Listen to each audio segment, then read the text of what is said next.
very good evening to you. You are watching Biz1st in Focus, and today we will be touching on the budget proposal 2017.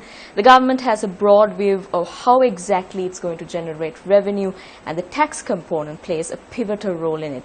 So we thought this time we should bring in a tax expert who can give us her views and her perspectives into how the government is planning on generating revenue. And today we've got Charmin Tilakratna with us, and she's a tax expert, and she's here to speak about how exactly this could be done by the government this time around. But first up, let's just start off by your views on the budget proposal. What do you think that the government is trying to achieve through the budget proposal 2017? Well, as I see it, I see four main areas. There's a theme running across this budget. One is, of course, a move to simplification of taxes and broad basing of taxes. The second is to increase the revenue from direct taxes, which is with their overall objective of increasing the ratio of direct to indirect taxes.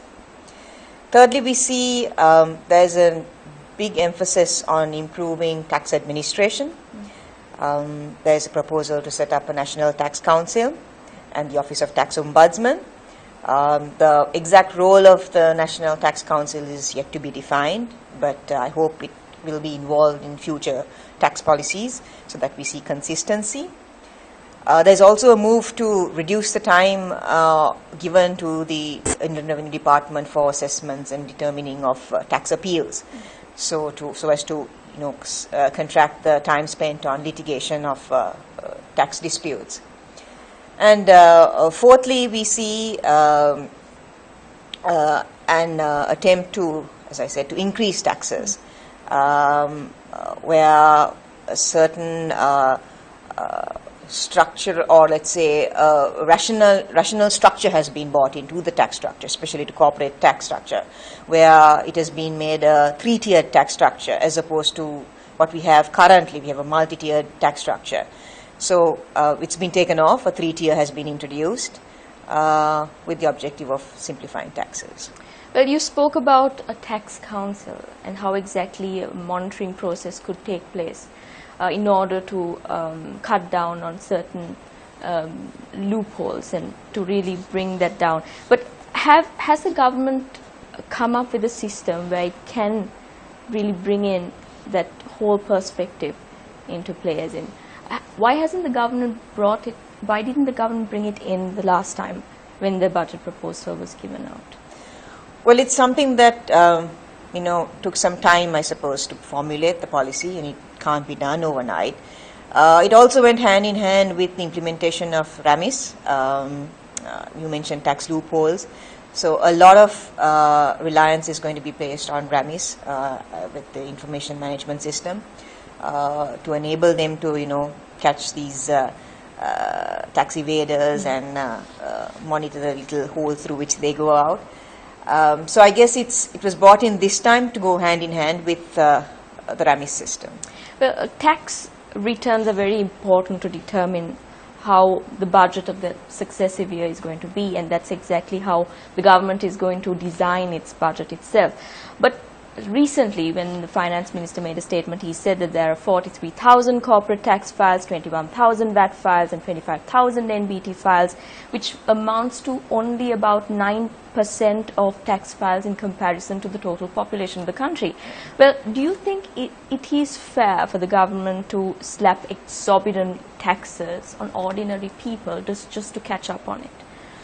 No, the thing is, I don't think the government has this time slapped exorbitant taxes on the people. I mean, if you look at the personal tax rates, it just has a maximum of 24%, even for employment, self-employed people or professionals, which is fairly low, when you compare it to other countries. And it was just, okay, so the maximum rate was 16 in case of employees, which is now just going up to 24%. And again, that will be the high net worth individuals who will get, more affected. It won't be the low income people, because the tax-free allowance was increased. So the low income people, middle income people won't be affected so much. It will be the high net worth individuals. And as he said, since, in the past, you can see from the track record that they are not so forthcoming in paying taxes to the high net worth individuals, this is just a way of, bringing them out, trying to draw them out. What do you think has the government done to curb unemployment? Because we see through the proposal itself that there has been an increase of income taxes. This will not allow employment to grow in the country, and that is important in the growth rate itself. So has the government achieved anything in trying to bring employment rates back up?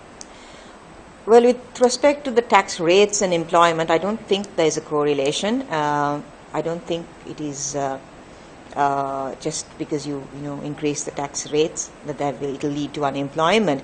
But if you look at the proposals this time, the government has given a few incentives and a few proposals for people to encourage companies and businesses to set up, especially in the north and in the east, and they've stipulated a minimum number of employment that should be maintained in order to enjoy these benefits. So that would encourage the corporate sector to invest more in Sri Lanka, and that itself would then generate more employment. Land alienation was one of those focal points of the budget itself, and it has stirred a lot of debate. Correct. What are your views on that? Well, if you just look at the history of land alienation and this lease tax, so there are 2 points. One is foreigners are not allowed to own land, as in have freehold rights to land. And the second is with respect to leasing of land by foreigners. Now, it's not something new to Sri Lanka. Even in other countries, you have these rules where foreigners are not allowed to own land, and a land lease tax is imposed where you lease land. Let's take the first one, owning of land. At the moment, it's not permitted, but then it's not permitted where foreign shareholding exceeds more than 50%. Now, this posed a problem for listed companies, because their shares are traded on the stock exchange, and it's difficult for them to monitor at what point, suddenly if the shareholding goes above 50%. And then what do? They own the land. Now, suddenly it has gone above 50%. What do you do with the land? I mean, selling it's going to disrupt your business. So, which is why this time in the budget proposals, the government has decided to permit listed companies, even with foreign shareholding of more than 50%, to hold on to their land, to own the land. The next point is with respect to leasing of land. Now, as I mentioned, in other countries also you get a lease tax, but generally it is imposed on leases, long-term leases by foreign shareholding companies. We just abolished the land lease tax at the beginning of this year. We had a land lease tax and we abolished it. But in this budget, we see an attempt to reintroduce a land lease tax of equivalent to 100% of the lease value if certain conditions are not met. Now, again, this caused a bit of debate at various forums. The conditions are that you have to make a minimum investment of, I think, 250 million and maintain employment of 150 employees. So if at the end of the third year, if you have not met that criteria, this tax will be imposed on you. Then certain concerns were about the fact the investment is fine, but about maintaining this 150 employees. And it was raised to the various authorities at the various forums. And the response was that their intention is not in any way to block foreign entities coming here and setting up businesses or to make life difficult for them. They just want them to when they lease the land for a long period of time, to use it for something useful for the country. So if you meet so what was said was that if you meet one of the criteria, either you make the minimum investment or the employees, you will not be subject to this tax. So I guess the parameters of the imposing of the tax and the conditions are yet to be still decided. It's for a long lease term, it doesn't matter if there is a land lease tax. It's just that 100% tax seems a bit steep. Maybe it's something the authorities could look to. Well, that topic has come up in the whole debate of this budget being an IMF-centric budget because of the land irradiation aspect of it. But we'll have more details on that when we come back.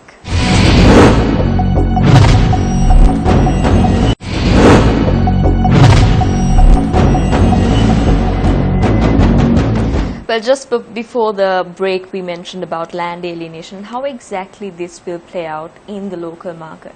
Will this cripple investment here itself? I don't see a reason why it should. Again, if the parameters are formulated correctly, like I said, a land lease tax is fine, but 100% tax seems to be a little steep, on a long-term lease to be paid. But as long as it's a manageable tax, there is no reason why it should. Well, attempts have also been made to address barriers to women, female laborers, through this budget. Has this happened before? Over the years, there have been various proposals to encourage women entrepreneurship and all. I mean, even in this budget, you'll see the Honorable Finance Minister requesting the banks to dole out more or to give out more loans to women entrepreneurship. Having said that, it's not something the banks will just do. There has to be obviously a commercial reason for them to do that. But in each budget, we see this at least, and some sort of an attempt to incentivize women entrepreneurship. Well, this time around, the projected tax revenue through the budget has jumped 5 times more than it was in 2016. A bit of an ambitious move by the government itself to generate revenue. How exactly are they going to do this? Well, if you look at the proposals, like I said, there has been a move to remove the multi-rate structure and to move to a 3-tier structure. So we had these rates of 10 and 12 and some exemptions, which are now moving to 14%. So there is a big collection there. Then there's also the increased revenue that will come from individual taxes. And further, the withholding taxes. Withholding taxes on interest income has gone from 2.5 to 5%. Some of the exemptions on some corporate debt securities have been taken off. The dividend tax has increased to 14%. So all that would contribute significantly towards achieving this target. And not to mention the capital gains tax, which they propose to introduce. So it seems a little bit more realistic and achievable this time than it was in the previous budget. Well, just your thoughts before we wrap up on liabilities, and how exactly is the government going to ensure that citizens pay their liabilities, as in the way it is? So this will all come through, I suppose, the RAMI system, which the department is trying to introduce or fully implement. Like I said, their ultimate goal is to connect the RAMI system to all other departments where we would need to go in our day-to-day activities. So if there is activity in one of those places, there will be a sort of a trigger point here at the RAMIs. So has the government brought up a structure? It is to be implemented. They have not fully implemented it, but it's all part of the plan over the next few years. So this is what has been discussed at the forums. Well, transparency is something that the government is grappling with when it comes to the budget proposal this time. Clarity when it comes to the capital gains tax.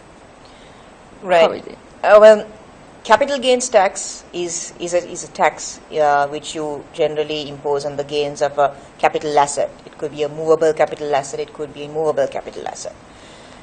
In the budget proposals, if you look at it, it specifically says this tax is going to be on immovable property.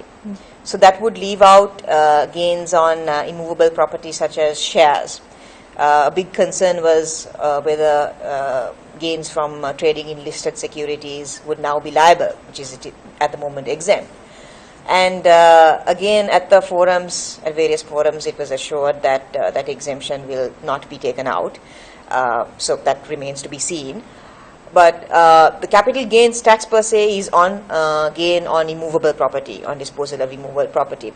Here again, there is a need to define the base year, as in it's on the gain. That's the sale price minus the cost. So at which point do you take this cost?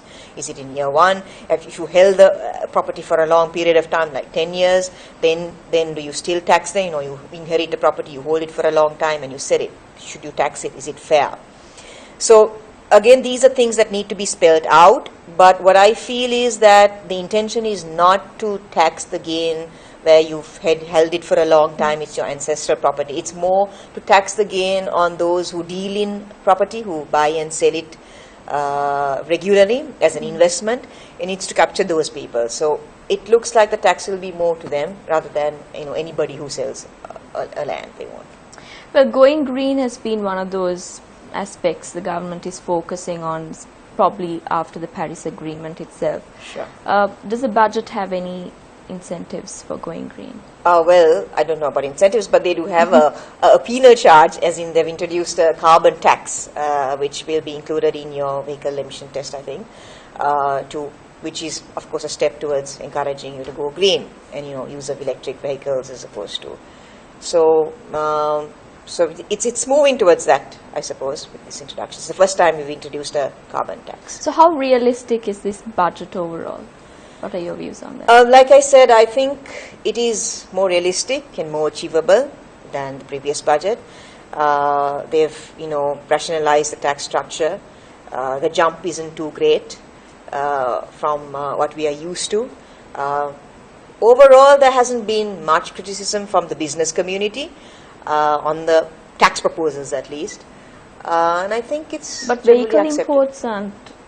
Yes, vehicle We're not imports very are a different topic altogether. That is on, from what I hear, it has increased even the vehicles below 1000 cc. But that again is to do with, I suppose, vehicle congestion. And is that a move by the government itself to increase the use of electric vehicles per se, EVs?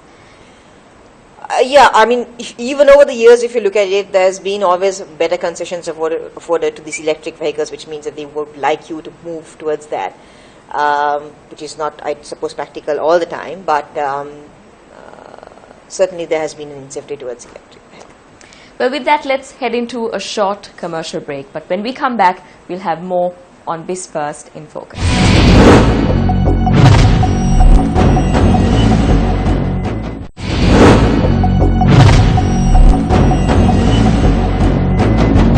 Well, we spoke about going green, and you spoke about the taxes on carbon emission itself.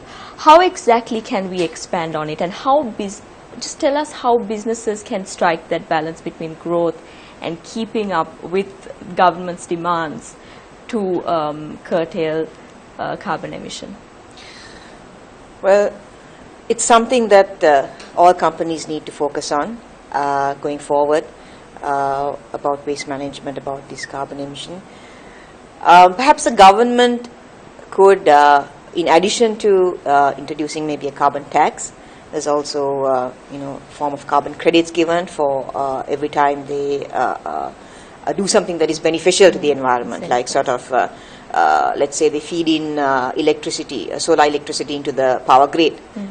So it's already available. So if you get households where they feed in solar power into the main electricity grid, they get a credit for it. So such schemes could encourage both industrial consumers and households to move towards a more greener environment. Well, there's a big focus on just goods rather than services. And there's also attention on how services should be improved. How do you think that budget can improve this and make a pathway for that? Well, with respect to export of services, currently most services are enjoying a tax exemption, where if they provide this service to a person outside Sri Lanka, and the money or the consideration for the services is remitted back to Sri Lanka through a bank in foreign currency. So at the moment they have this a wide exemption on that. This budget has proposed to remove that exemption. Initially, it didn't spell out how far this withdrawal will go, but again, subsequent to the budget proposals, there have been discussions, and there was some concern about removing this exemption from especially the IT BPO sector, because we compete on price in this sector with our neighboring countries, and it is a sector where we generate quite a bit of employment.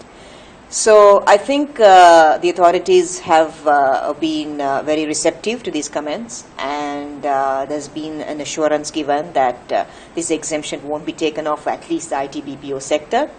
But certainly other sectors such as professional services and so on, yes, this exemption will go out, and they will now be liable at 14%. But as I say over and over again, it's not too much of a big tax hike. 14% is still low when you compare it with the other countries, and we need to come out of this mentality where we always need an exemption or need a concession. You've enjoyed it for some time. You were given time to get your act together and come out of it. So I think this is a push to make them be self-sufficient now. Well, tea industries are disgruntled about the budget proposal itself, owing to the taxes. What do you think the government should do to improve that? I know there have been some, as you say, concerns about the proposals revolving around this RPCs, the regional plantation companies, and so on. But there was a rationale given by the authorities for the reason why they did it. It's not really a tax, but it's at a policy level, and what was said was that they invite the stakeholders to come and discuss with them and help the government formulate a better plan. Well, the banking sector is coming under a lot of fire globally. What would you like to say about the taxes that are imposed through the budget this time on the banking sector? Well, the good thing is that the corporate tax rate was not increased. It was maintained at the same rate that it was currently under the law. So that's good for them. But there's been sort of two tax proposals that I should mention. One is that there's been an introduction of a financial transaction levy of 0.05% on transactions. Now, transactions is to be defined, what is meant by transaction. The proposal is to collect 8 billion from this levy. So there's a little uncertainty and some clarity needed on what type of transaction that it's going to be levied. Of course, the authorities have said that the banks have to bear it and they should not pass it on to the customer, but I don't know whether that will happen in practice. I mean, it will not be passed on as the levy, but maybe as a banking charge, so it remains to be seen. The second one is that 2% fee has been imposed on cash transactions of more than 5 million.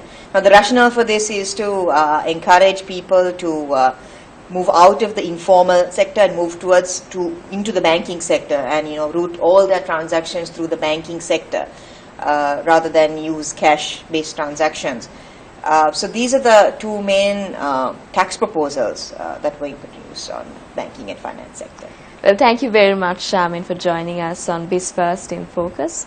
Thank you very much for joining us as well.